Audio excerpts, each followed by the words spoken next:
Motso. I am the Professional Development Director for Demonstrated Success, and I am thrilled to have Sarah Sherman here with us today. She presented for us, I think 2 months ago, and the feedback was so wonderful. She's a really incredible special education teacher. She knows her stuff. Sarah's currently teaching in Portsmouth and doing this very successfully. So yeah, I'm going to hand it off to Sarah Sherman, and I will be watching also the chat, Sarah, and I'll keep letting folks in, and Okay. right, and I probably will turn my camera off just so it's not distracting. Sounds good. Okay.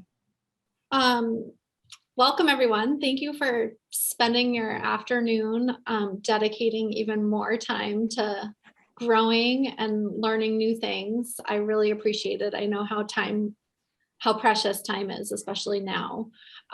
Just so you know, there is a survey at the end. If you could fill that out, I really take feedback seriously. I try to constantly be adjusting the workshops and webinars I do. So any feedback is great feedback for me.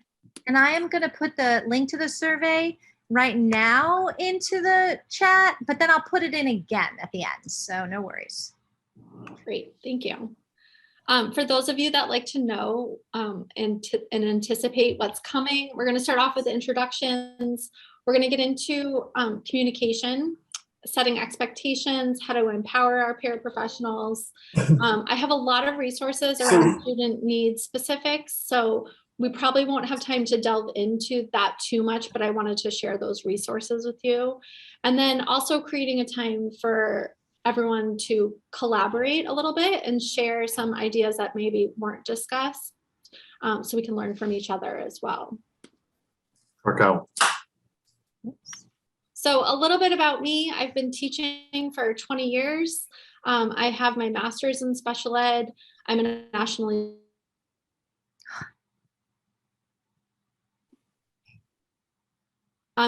board certified teacher. I earned my postgraduate certificate in applied behavior analysis because I thought I wanted to be a BCBA. I worked with a lot of kids with trauma at the time and realized that wasn't the path I wanted to take, and it didn't totally align with what I was seeing in my classrooms. So I am currently almost completed the Trauma-Informed Practices and Policies graduate program at UNH. I do a lot of teacher workshops. I've been teaching adult learners for 5+ years, and I also am a yoga instructor too. So that's a little bit about me. One thing that I think makes my perspective a little different is I'm still in the classroom. So I'm not a psychologist or social work coming in with that kind of like outside lens that hasn't had the experience in the teaching practice. What I thought we would start off doing is start with a breakout room where I want you to think about how your colleagues and administrators make you feel most valued, empowered, and respected as a teacher. And if we could really stay focused on the positive of what makes you feel most valued, empowered, and respected, this is going to shift into how we are empowering and valuing the paraprofessionals that are on our teams. So you're going to see a pop-up for the breakout rooms in 1 second. And then you might have new people joining because it looks like a lot are still joining right now. So if you could spend 3 minutes just discussing with each other, what do professionals at your school and your administrators do to make you feel valued? We all know those little breakfasts help, but what kind of feedback specifically? What makes you feel seen? So you should see a pop out to a breakout room. Please hit the join button, and I'll give you a 1-minute warning when we're going to come back together.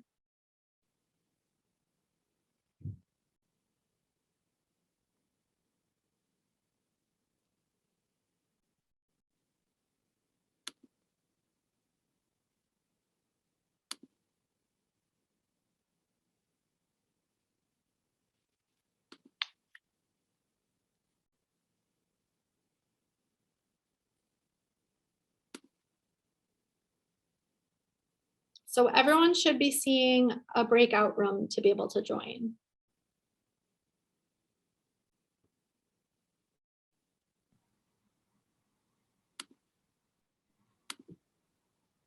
Sarah, Yeah. did you assign me?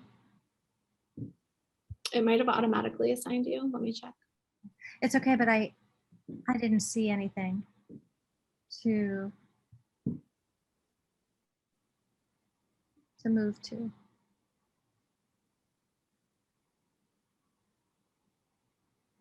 I can go in and join anyone. I'm just wondering what's going on with the folks that are still here. Yeah, I don't even see your name on the breakout room list. I wonder if it's because you're a host. Maybe.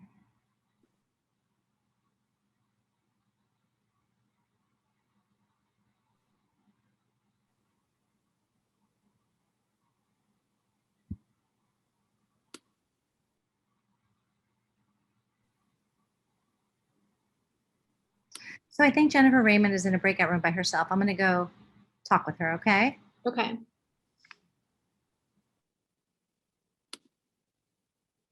And I can move someone else there too.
Sarah, can you hear me?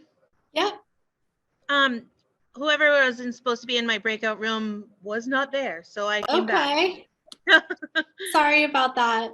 That's okay. I tried to move some people when I saw they weren't joined, but. Okay. So welcome back, everyone. Some of you are just joining us. We're just starting to set the foundation, thinking about how we can best empower our paraprofessionals by thinking about how we as professionals feel most valued, empowered, and respected in our profession. If you could type in the chat box just a couple words about what has made you feel valued and empowered. What do your colleagues and administrators do to recognize you, to bring out your strengths? And I'm just going to read them off before we move on.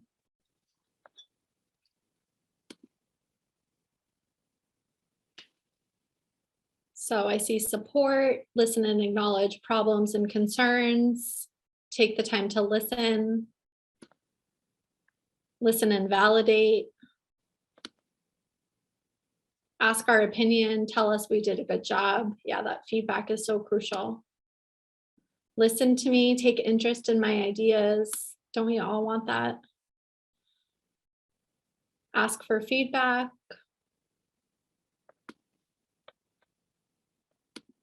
Great, these are all good. Accept our advice, validate our knowledge, acknowledge our strengths, hear out our suggestions.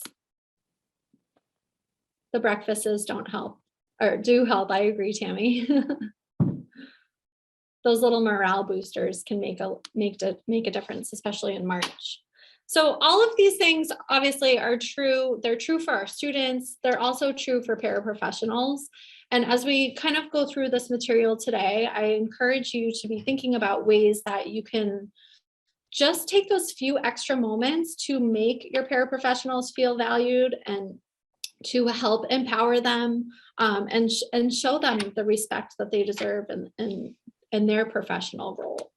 Sarah, Yeah. I also want to point out that there's a very high number of paraprofessionals on the call too. So I heard in my group some really nice stories about the culture for paraprofessionals at a school in Timberlane and then also in Franklin. So that was wonderful. Great. Awesome. Thank you for being here.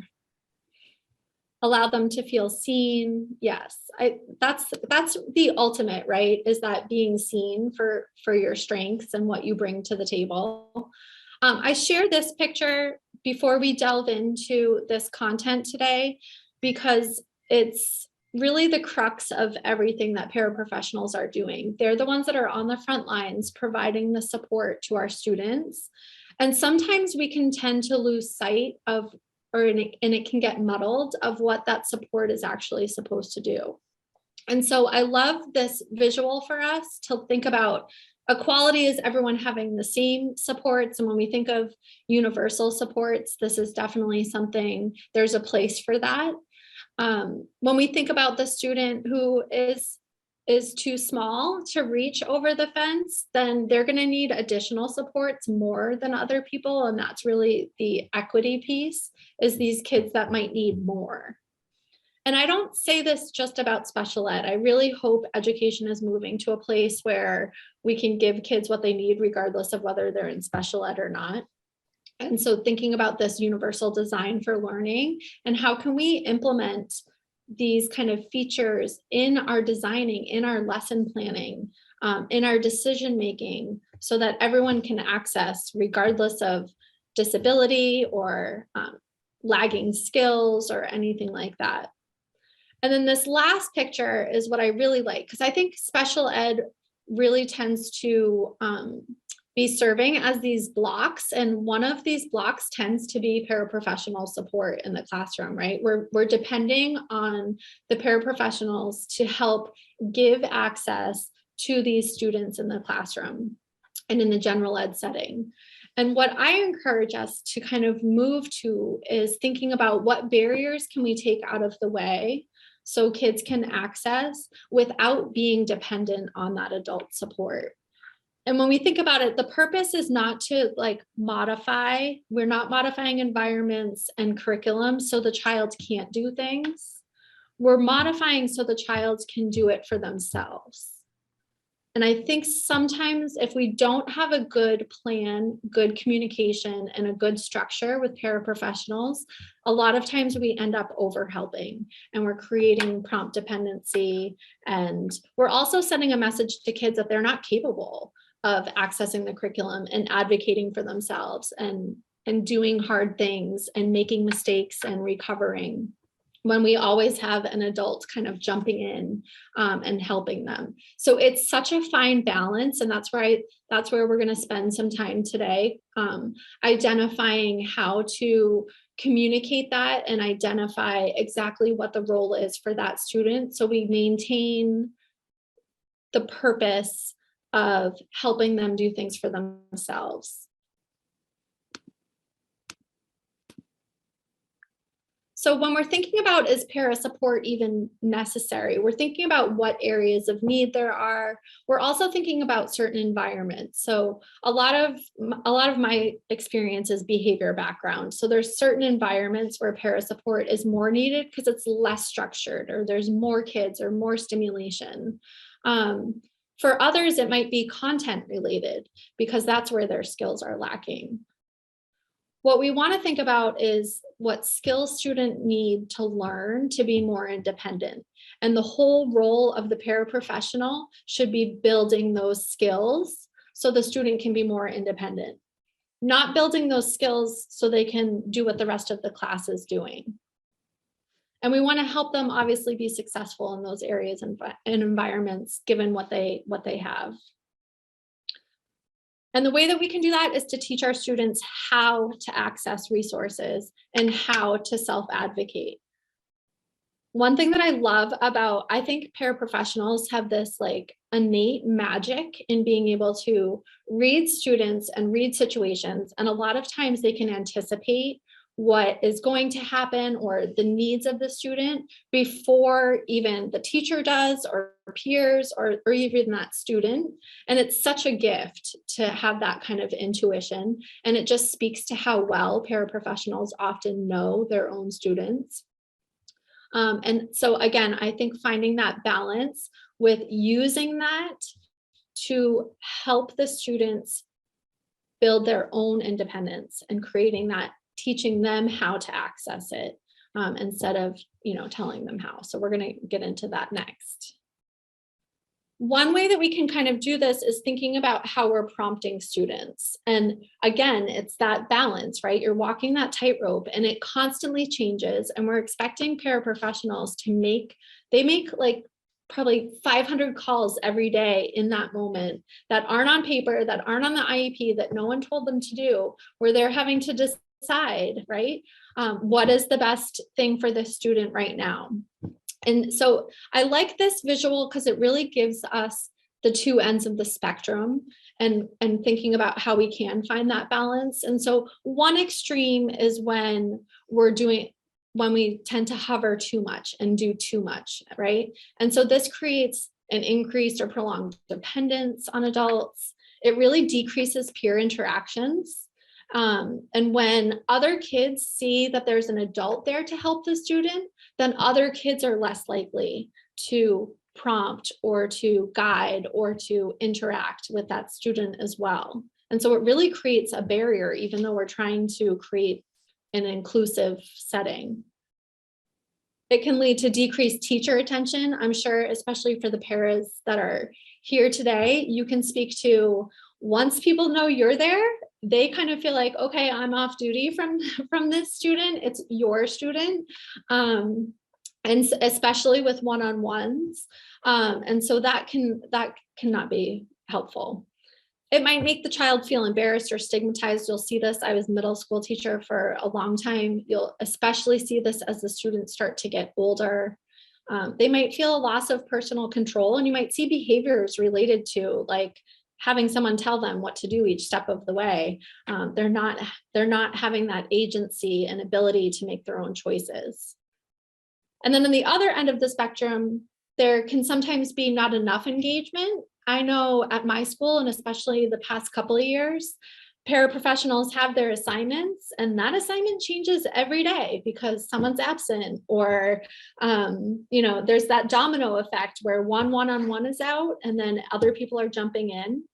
And so how can we create these systems where we can communicate quickly and efficiently what is the need to know information, so paras also feel like they know what to do when they're in these situations? When I hear about a paraprofessional who is not engaging enough, that tells me they just don't have the information they need to be able to support that child.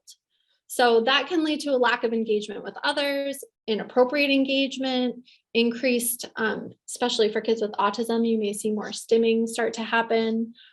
For a lot of my ADHD kids, they tend to start getting in trouble, do a lot more off-task behaviors. They're obviously not learning skills. So it just really shows the two ends of the spectrum and how we can try to find a place in the middle. When we think of prompting levels, like I said, I've studied applied behavior analysis, and least to most prompting is something that is heavily discussed, especially with kids with autism, where you're using physical prompts. One thing that I like about the purpose of that programming is because by identifying what kind of prompts the student needs, we are constantly thinking of what is less restrictive, what is our next step goal, because we don't want to stay in the direct verbal place. And that's where I see a lot of people end up staying, is they're telling the student, take out your math book, go get your math tools, we're going to science next, pack up your stuff. And they're giving those direct verbal prompts all the time. And what we want to move to is more indirect verbal. What do you need for math? Where are we going next? Look at your schedule. What does it say is coming next? And then eventually nonverbal prompts, and thinking about how can we just give them those signals that we have. My students even know from my eyes, and I think this can be a hindrance as well, because just like the paraprofessionals are so in tune with the students, you know, if you've ever given your students an assessment, that they can tell if you don't say like, good job, or you're on the right track, or okay, they can tell from your eyes, or even just that pause that they didn't do something right and they start to fix it. So they're reading our nonverbal language all the time as well. Even those who struggle with it, they know. And eventually, obviously, independent. And so this is where some of the discussions should be made around where students need the direct verbal, at what times, at what subjects, and constantly thinking about what is the next step, because we don't want to stay, we constantly want to be fading these supports, right? And sometimes we put these supports in place and then assume they're going to be there forever. The goal should always be to fade. This is an example, and I have this in your resource page. This is just a nice data sheet that I use with paraprofessionals so we can start to identify the level of support that they're having to provide for students. This helps make some of the conversations be a lot more objective than they might be. So I have general ed teachers who say, you know, this child can't do anything without the paraprofessional there. And then you have the paraprofessional say like, actually, they're really good at getting started. They just need help, you know, after 5 minutes when they start to lose that stamina. And so this can really drive some of those conversations. And again, if we're using this, we want to be seeing it be faded. We want to be, if we're doing it right, we want to see the amount of support that students are needing being decreased over time. This is another, this is the same thing. It's just filled in for those of you that like the visuals to see. I try to make things like tally or X oriented, so teachers and pairs aren't having to write a lot when they're collecting data. And even doing this once a week for 10 minutes or in a couple classes over a couple weeks can really help paint a good picture of what level of support are students getting and what other supports they might need, so they're not relying on that. The biggest thing that we can do to help be effective is to think about communication and what are we communicating to paraprofessionals. So I actually have this in a checklist form in the resource page. And this is something that when I have a new paraprofessional join my team or start working with a student, I make sure that I've gone through all these things. Ideally, it would be really helpful to have the general ed teacher, the paraprofessional, and me as the case manager all be able to sit down and go over this together. Sometimes I might assign like the general ed teacher to go over certain things, especially I think like pet peeves. It's really helpful instead of us being annoyed at stuff that each other does. Like if we can just be open in the beginning and say like, I don't want you answering in the class. I don't want you pretending you're a student and raising your hand and being part of the discussions. that throws me off. I want the students to think and have their responses be heard. This is a pet peeve of mine. Or it's a pet peeve when people are walking around when I'm doing XYZ because it's distracting to me. If we can get some of those things out of the way, it will remove a lot of the potential conflict or even just that underlying frustration where we start getting annoyed with each other because we are a team and we have to work together. And these paraprofessionals are coming into classes that aren't theirs. And as I said, the past couple of years, they're coming into a lot of different classrooms and everyone has different rules. So laying this out can be really helpful. Thinking about content resources and where can they access what information you're working on today? Do you give them an extra, math book? Do you give them the text that the book group is using and reviewing? What can they preview when they have that 5 minutes free and the students engaged and not needing help to be able to prepare for the next day?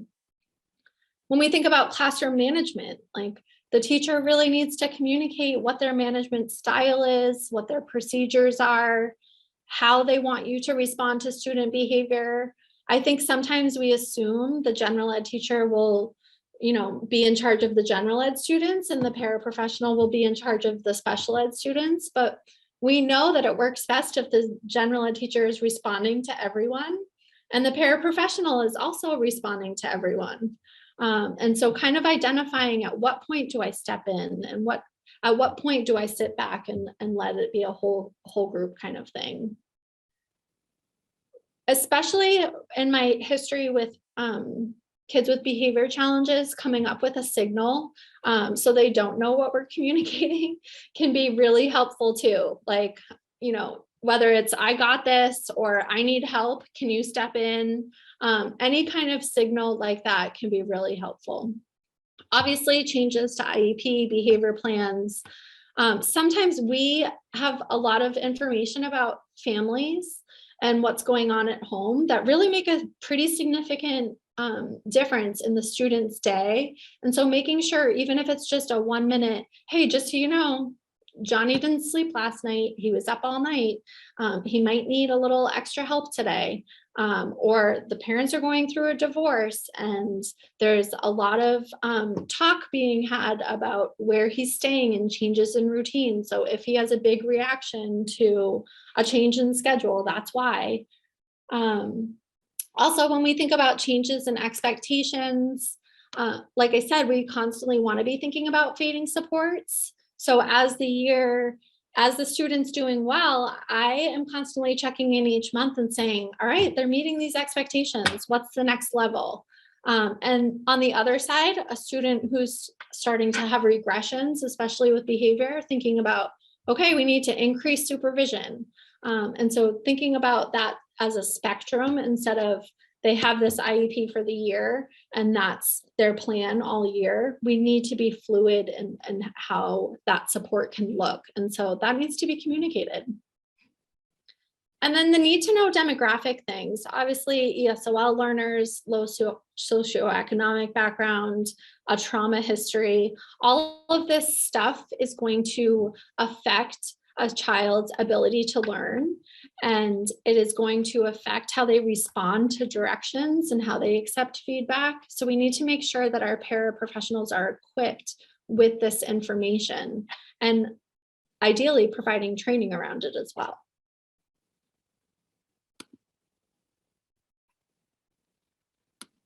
Sometimes I think some of the frustration can come from there not being enough time to communicate. We don't have like a planning period with paraprofessionals and case managers and general ed teachers. Paraprofessionals often aren't part of the meetings and the IEP meetings. So coming up with a system. I have a really hard time, especially this time of year. My paperwork with referrals gets like out of control. And so my paraprofessionals know when my door is closed, I'm in like focus, have to get done, time limit, time crunch, like I can't be interrupted. And so we have other ways. They know they can leave me a note in my mailbox or leave me a sticky or email me. And I have different modes that work for different people. So some of my paraprofessionals have computers and it's easier for them to email. Others, it's easier to leave a note. Others will tell me, can you check in with me at this time when you pull the student? And then I can check in with them then. Whatever it is, just communicating ahead of time. It alleviates the someone coming in with something that needs to be addressed at the wrong time. And I'm not able to be fully present because I'm stressed about getting this eval done before a certain time. And it just can help the communication be more effective. So coming up with a mode and frequency, and then, like I said, the when to avoid. So they know when my door is closed, I am in crunch mode, and I'll touch base with them later.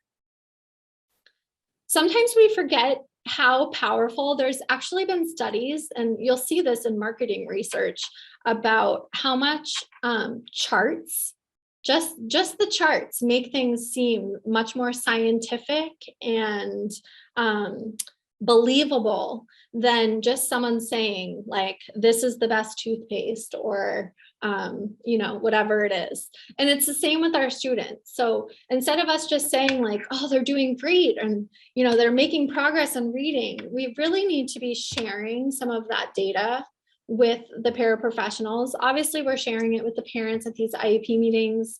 I tend to share it a lot more, not just at IEP meetings. And it can really help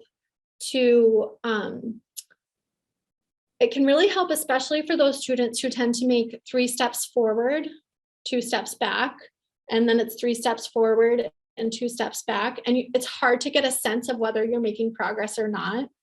Those charts can really show the trends, that it is still moving forward. There are going to be setbacks, but it is still moving in the right direction.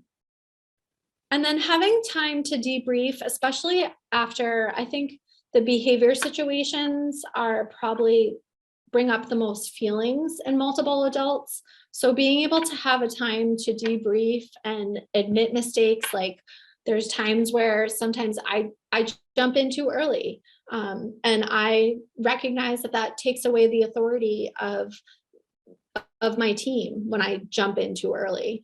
So being able to admit that and saying, how should you let me know next time when it's time for me to jump in, and how we can make improvements.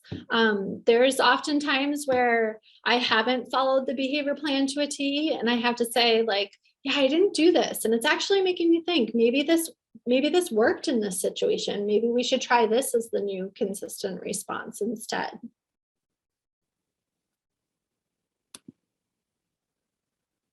One way that I found really helpful to structure the communication and the need to know information is having this template of expectations. This is also in your resource folder that will give you all access to, but really identifying what the teacher will do, what the student will do, and what the paraprofessional will do during the different times of academic blocks. So during whole group instruction, guided practice, independent work, and this next slide will give you a sample of what this is just obviously examples. So during whole group instruction, the teacher is the one that's preparing the materials, presenting, asking questions, redirecting behaviors, giving that whole class. The student is expected, and I make this specific to what my student is expected to do and what their abilities are. So they're working on staying in their seats. They're working on attending to instruction, keeping their hands to themselves. So it tells people what to look for and what to be prompting. And then thinking about the paraprofessionals, they're going to be walking around the room. They might use proximity control if a student is off task. They might provide nonverbal prompts because the student is beyond the need for direct verbal. You can just point to their paper or tap their desk and they'll get back on task. And then redirecting those individual behaviors. So not only is this helpful to kind of structure the everyday, it really helps the teacher and the paraprofessional to identify, this is what I'm going to cover, this is what you're going to cover, and kind of having that agreement. And I also, especially the past few years, have found it extremely helpful to be able to give to a substitute and to be able to give to a paraprofessional who's just jumping in, or even a substitute teacher, so they know what to look for. And so they're really clear. And it's It's all the information that they need without like in-depth subplans of each block of the day and that kind of thing. So this can be a really helpful tool to use. I want to check in here. Does anyone have any questions, comments?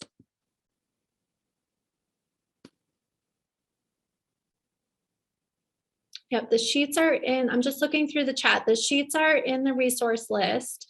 And I did leave a sample and a template so you could print out the template and cut and paste it and make it your own. But you'll also have that sample there just to see some examples.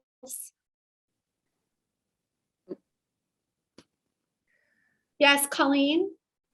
Okay, sorry, I forgot I was supposed to be typing it in No, the you're chat. fine.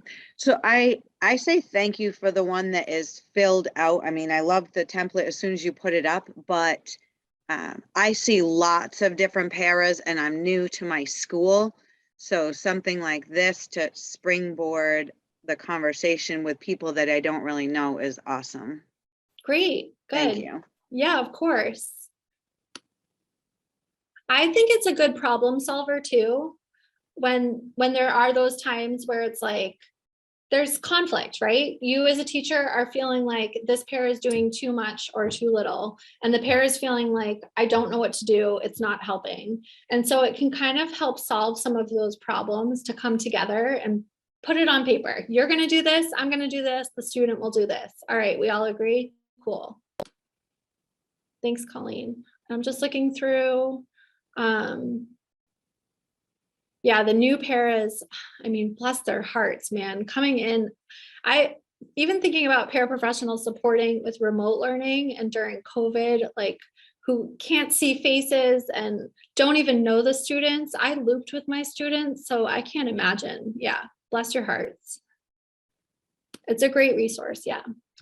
Okay, if no one has anything else, I'm gonna move on. Here's another one, just thinking about case manager, teacher, and paraprofessional, because these roles can sometimes get muddled too. I know some paraprofessionals like to take on a lot and take on more than others. And so sometimes we tend to make assumptions about what people feel comfortable with and what they don't. And so this can kind of just help take that away. And thinking about, these are the ones that I use with data. I think about data, instructional materials, modifications and accommodations, behavior plan info, parent communication, assessments. Those are kind of the general. You could obviously cater this, only have a couple. I tend to have more in the beginning of the year and then only revise a couple things as we go on in the year. They might not need all the information for the other stuff. And this is the example, a sample filled in for a student that we have. So thinking about, I'm going to make the data sheets and distribute them and talk about what we're collecting data on. The classroom teacher will collect the classroom data. How is it impacting them when they're actually taking the spelling test? And how is it impacting their student skills in class? And then the paraprofessional will be completing those data forms that I'm giving them. And we have a system, I have like a mailbox that all the data forms go in. And as long as it's by the end of the week, and just communicating when, where, how are they submitting it, what's easiest for everyone. I want my paraprofessionals to feel like the forms that I'm giving them are easy to do and manageable. And if they're not, they can tell me. So I'm asking them, like, is this too time consuming for you? Is there a way I can make it different or easier, and getting their input? It just lends itself to those kind of conversations. So everyone is getting what they need and getting their needs met. When we think about instructional materials, obviously I'm making the recommendations, I'm sharing templates, graphic organizers, models. A lot of times I'm sharing the materials that we're using in our session so they can practice it and prompt it in the classroom setting. The teacher should be the one differentiating instructional materials. And I know a lot of times our paraprofessionals are doing this. It should be the teacher. And providing the manipulatives and providing those supports that they might need in the class. And then paraprofessionals are the ones who are prompting and guiding students to use those supports and using those manipulatives. I realize my spelling error here. I'm gonna have to fix that. And this just gives other examples. I'm not going to read this to you, but thinking about modifications, who's doing what, the behavior plan, parent communication can get kind of tricky. I know, especially with my one-on-ones who are escorting students to their parents, they can kind of get caught in awkward conversations with parents. So to be able to have a system to say, oh, Sarah emails you on Fridays, so I'll just let her know and she'll talk to you about it, can be helpful in alleviating some of that.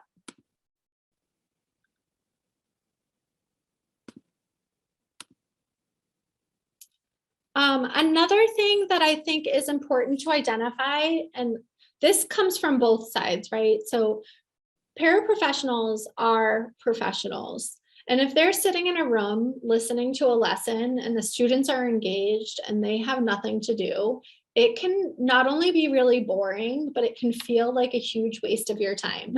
This is when you start thinking about your shopping list and going back to school so you don't have to sit here and do this. And so we don't want to do that. We want everyone to have that sense of purpose and to feel like they're being able to give their all. And we don't want others to feel like teachers aren't doing something. Why are they just sitting there listening to the lesson and not doing anything? So coming up with a list of when you're free and just like we do with kids, when you're done with your work, here are other things that you can do. And so it might be collecting data. It might be reviewing data. It might be organizing materials. It might be checking in with certain students. And these don't just need to be special ed students. It can be your 504 kids and other kids that just need that extra attention. If Johnny's fine, can you make sure that you check in with Matthew and Rachel because they're having an off day today? It can be time where they're reviewing previously taught skills with someone who was absent, or even thinking about giving them time to review tomorrow's lesson so they are equipped with the language and the examples and what's going to be discussed. And then they're feeling more confident jumping in and helping as needed. If anyone has anything else to add to this list, I'd love to beef it up. So feel free to put anything into the chat. And I am going to give you time when we do a share out at the end to be able to add some of that stuff too. When we think about how we can empower our paraprofessionals, for me, one of the biggest things is how can I ask permission before making assumptions? And especially after work, like Colleen said, where she's new to the school, different schools do things differently. I came to my school here 4 years ago, and I was not used to paraprofessionals being assigned to a classroom. I was used to them following a schedule. And so I made a lot of assumptions around that. And so what are they supposed to do when the student's getting serviced and they're free? Where should they go? When should I step in when a student's off? How are they going to let me know that they need help without losing their credibility in the student? And we want to avoid interrupting. There is a time where we can, as teachers and case managers, model for students. A lot of times I'll try to sneak into classrooms for an extra 5 minutes and just be able to model how to provide scaffolds for the students and how to remind them of the skills they're working on in my room, making sure they're using it in the classroom. But we don't want to be interrupting and creating that hierarchy that can make it really difficult. I give my paraprofessionals lots of freedom and choices, and some of them have actually expressed that they don't love it, but most of them do. They like being able to make the decision and make those calls and feel like I'm going to support them. And if it didn't work, then we're going to have a conversation about it. And it's not that they did anything wrong. It's just that we're going to talk about how to do it differently. But I want them to be able to, I have teachers who are way better at technology than I am and can be helping my students use those read and write programs or co-writer and use some of those adaptive programs way better than I can. I have others that are really good with some of the sensory piece. And so I have others that are amazing at math, and like the way that they can explain number sense, thinking of how can we really give them freedom to use their strengths and expertise and highlight that with them. And by giving them choices and giving them freedom is one way. And then lastly, I'll just add asking and listening. And it was interesting that that was the most repetitive thing that came up in thinking about us as professionals and how we feel valued and respected and empowered is by people asking our input and listening to us. And so we can do that as well. Someone has a magic pen that's, I don't know how they're doing that. I'm going to go through this part really quickly just so you can see that it's here, because you'll all have access to this PowerPoint. When I think of different disability areas and just some of the like tried and true tricks that I have and have used, this is what my like need to know things would be. When we think about behavior, thinking about trauma informed, and if you're not already trauma informed, signing up for different workshops. I offer some through the UNH Teacher PD. There's a lot out there. There's tons of webinars and videos you can access through Child Mind Institute. I made a whole resource list of places where you can get more information. But this is really important because it helps us understand how trauma affects the brain and changes how kids are able to respond and where behaviors might be coming from. Because I was guilty 20 years ago of using the language of, you know, make the right choice. And now we know that kids aren't choosing to misbehave. They're not choosing to do the wrong thing. And if they're not choosing the right choice in that moment, it's because they're in fight or flight mode. There's other stuff going on. So I have some resources around respectful redirection, avoiding power struggles, and thinking about prompting replacement behaviors. So instead of saying no, what are we prompting them to do instead? And constantly thinking about, they're currently doing this to get this need met. What can we replace it with that's a little bit more appropriate? So for the kid who's shutting down and putting their head down, obviously that's not expected in the classroom, but how can they opt out for 2 minutes? Can they take a timeout? Can they go take a walk and take a break for a minute? How can we be prompting some of those more replacement behaviors? These are the resources around respectful redirection, 10 better ways to say no. I have this like in 5 different places. I have it in my office. I have it at home with my kids. Replacing that no if it's not natural for you. It's good reminders of different ways to do that, because no one likes being told no. I don't like being told no as an adult. I at least want to think that I have a shot of doing what I want or making it my way. A lot of our students are going to need breaks. And I think we tend to think of the kids with behavior problems and challenges, the kids with executive functioning who need the movement breaks, but also our SLD kids who have that low frustration level. Everything really is harder for them, and they may need those breaks. They may need the break just to get away and be able to decompress and recharge their battery. Or they may need to take a break because they are getting really frustrated. They're not able to meet expectations. And that's really frustrating when you're trying to do something and you can't. So these are just different ways of prompting a break without saying, do you need a break? Because that's like saying to someone it reminds me of the like, just relax. It like makes you more angry if people tell you to relax, right? It's like, you can clearly see I need a break. That's why you're asking me. So saying, do you need a break? It's making me have to admit it. It's making me have to acknowledge it instead of what do we want the kid to do? These are some supports around kids with ADHD or executive functioning challenges. I really encourage ask versus tell. Visuals are a huge resource, showing what done looks like. This is a done desk, an organized done at the end of the day desk. This is a done retell. It has capital letters, the title, topic sentence, 3 supporting details. It shows the student what done looks like so they know how to get to where they're going.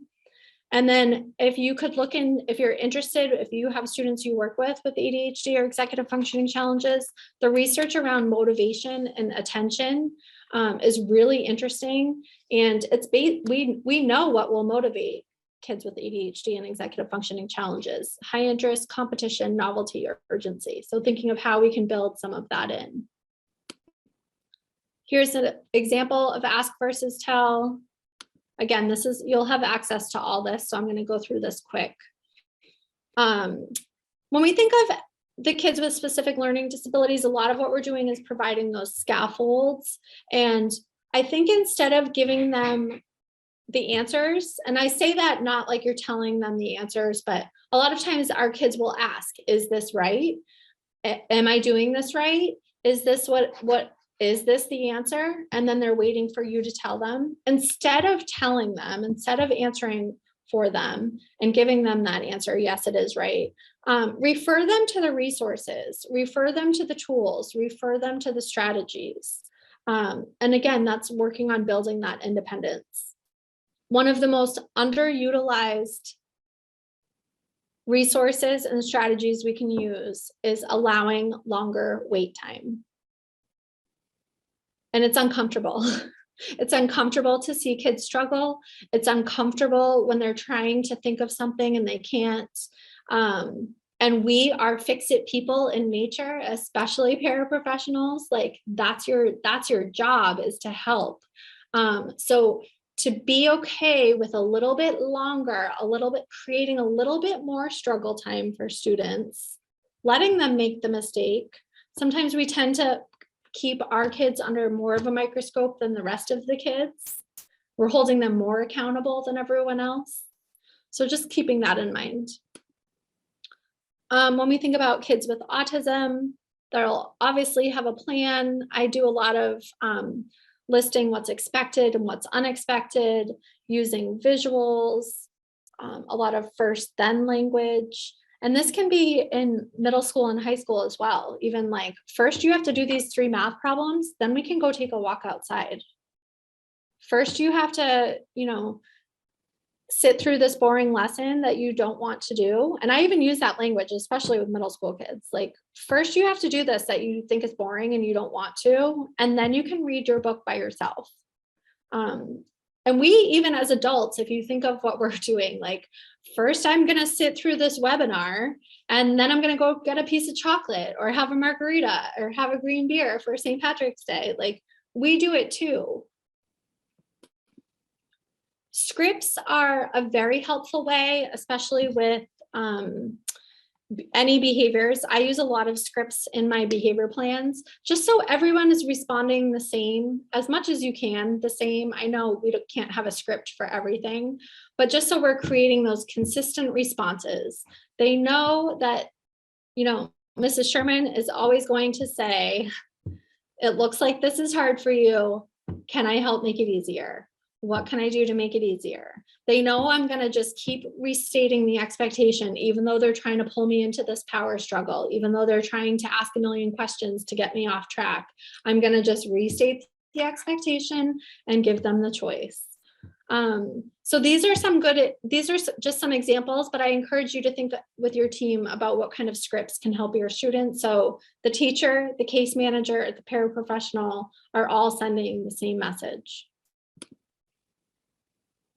All right, that was a lot of information really fast. I could feel my voice start going like a million miles a minute to try to fit it all in. But I do want to give you just a couple minutes before we end here to think about either thinking about your students and how you could start designing this, because we never have time, right? So here's time, and getting started is the hardest part.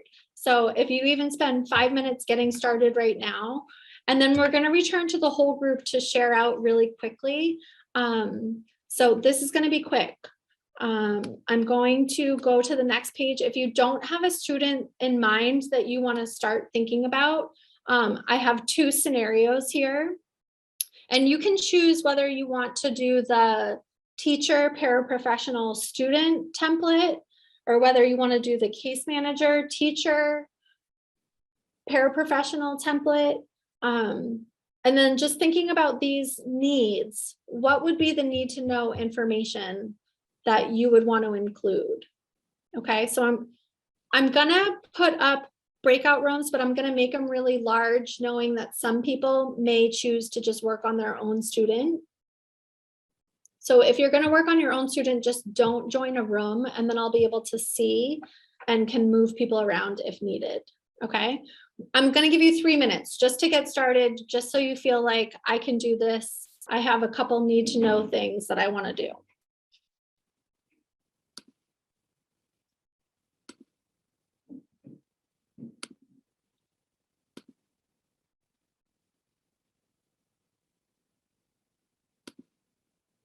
Okay, so as I said, the rooms are going to be really big. If you want to work independently, just turn your camera off and don't join a room. I can balance these out as needed, and then we'll come back together in a couple minutes.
I hope that you didn't feel cut off, but I do want to respect people's time knowing that it's almost 4:15. So hopefully you feel like you have a start. I'd love to hear anything that someone came up with or wants to include on their templates that we didn't cover and to share with the whole group, something that we might be able to learn from each other. You can either type in the box or just turn off your mic.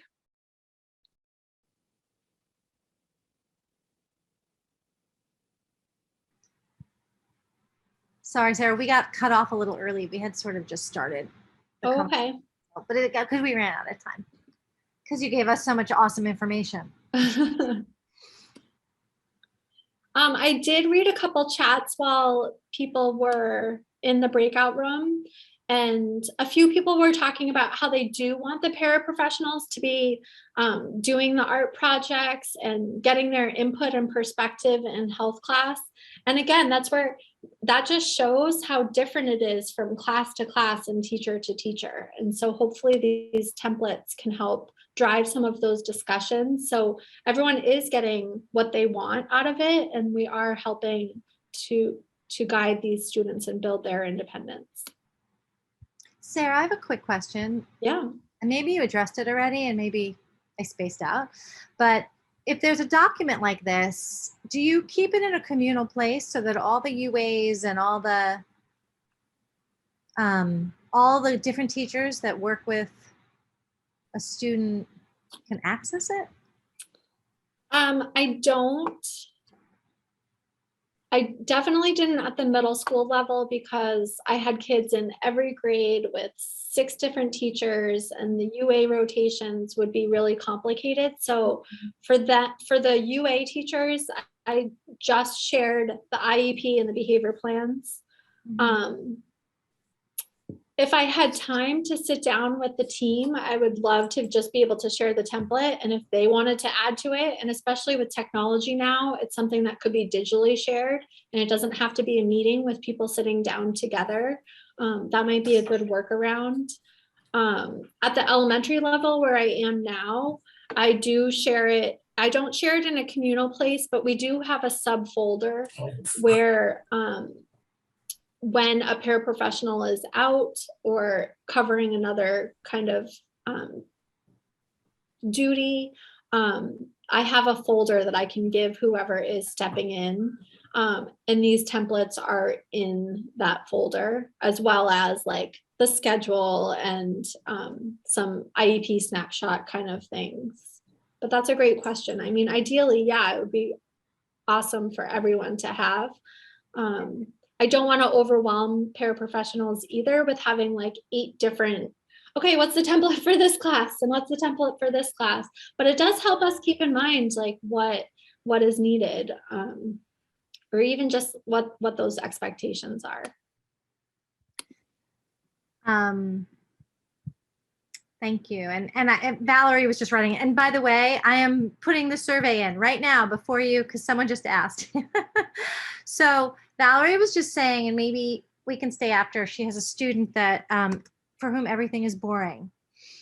So maybe you have some magic advice for that. So I'm going to tell you all, yes, your resources will be sent out to your emails, plus a certificate of attendance, plus a link to the recorded session.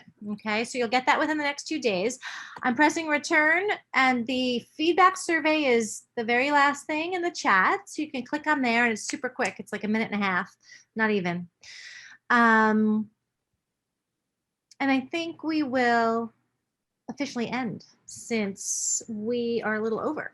Yeah, and I'm just going to include my email address. If anyone has a question, wants to reach out, wants more resources, feel free to email me. Sarah, do you have 2 seconds or 2 seconds? That's an exaggeration. 5 minutes to stay after? Sure. Oh, well, thank you, everyone. I appreciate all you're doing. And I know it takes more time, which is such a commodity these days, but hopefully it will buy you time and buy you success later down the road. And we're almost there. It's wonderful. Thank you all. Thank you all for taking the time. Sarah and Karen, I was just validating what somebody else was saying. It wasn't actually my own student, but I do understand how difficult it is when you have a student whose MO is refusal, and that it's just, yeah, Yeah, and you feel like it's challenging. like your responsibility, right? You know, that can be really hard. Yeah. Yeah. Unfortunately, I can't stay, but I think maybe the person who, let's see, was it Lori? Maybe I'm not sure. The person who brought it up might like to stay. I have to go to an appointment. Sure. Thank you very Yes. much. Thank Yep. you. Thank you. I'm still Bye. here. Oh, there you are, Lori. Do you want to chat about it a little? Sure. Yeah, why not? Yeah, so, well, it's a typical student, autistic, very bright, but also speech and language, but he already has figured out how to avoid work when as soon as you present the work, there he goes, it's boring, and he has a behavior plan. He's in the social emotional learning. So with all of that, I do what I can to get as much as I can out of him, but I know that he's capable of so much more, and We always are. that's It's right. not a lack of Right. skill. It's just applying it when we want them to, right? Yes. Yeah. Yeah. But I think I do a pretty good job with it because I'm a para, and but I do have my certifications and whatnot. But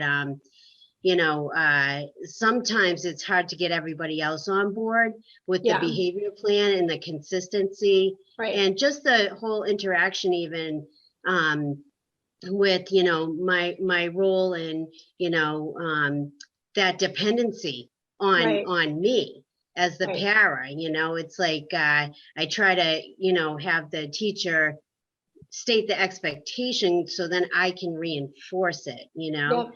Exactly. And I think that's where sometimes there's a breakdown, because they know that if they try to set the expectation, that it's going to go south real quick, and but I mean, he's grown a lot, but The teacher thinks that. well, I mean, I think that's what happens, Okay. right? Yeah. Yeah. So that They don't the want to set the task student is- off, so they don't do things. They don't hold them accountable, which leaves it to you. Exactly. Yeah, yeah. Exactly. And the behavior, the whole Right. thing, the classroom management piece, it's all, Yeah. Yeah. right? So A it's couple like, things, just not even knowing the student or what the behavior plan says. I would try to think about like early level escalation. And so thinking about when they first start showing signs, that's when you might be offering a choice. Do you want to work on the floor? Do you want to work here? Do you want to do this one first? Do you want to do this one first? Do you want to skip all the odds and just do the evens to kind of get that buy-in initially? And then I think on the other end, once a student is escalated and having behaviors, one mistake, and I'm not saying this is happening, but one mistake that I think is really common is we tend to do a lot of talking. Right? yes, We're trying to de-escalate, but we keep talking. And that would be the time where I would really encourage you to restate the expectation, walk away, and let the consequences happen. Like, so if they're avoiding and doing all these behaviors, you're ignoring the behaviors, you're walking away, and the work isn't going to get done then anyway. So maybe it is later. Maybe it's during snack time. Maybe it's during recess. Maybe it's during the end of lunch. Maybe it's a working lunch, something like that.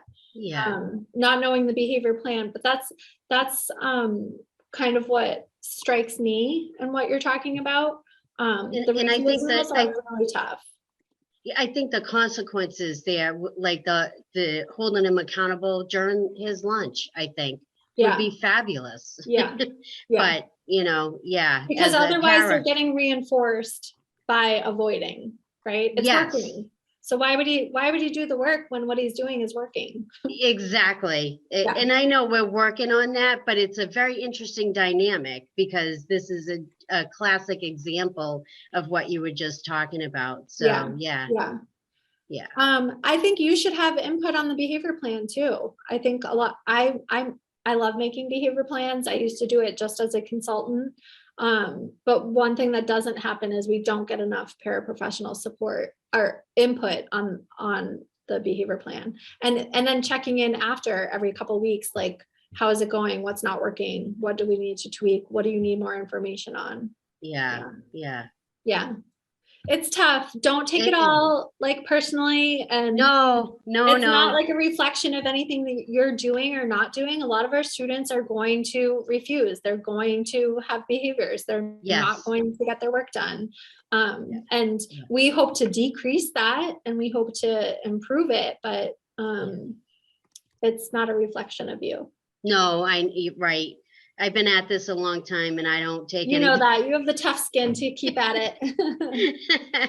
But it was just, it was nice to hear like all the different things, you know, that we are doing. So Yeah. but it was really good to hear some new information that I could definitely put into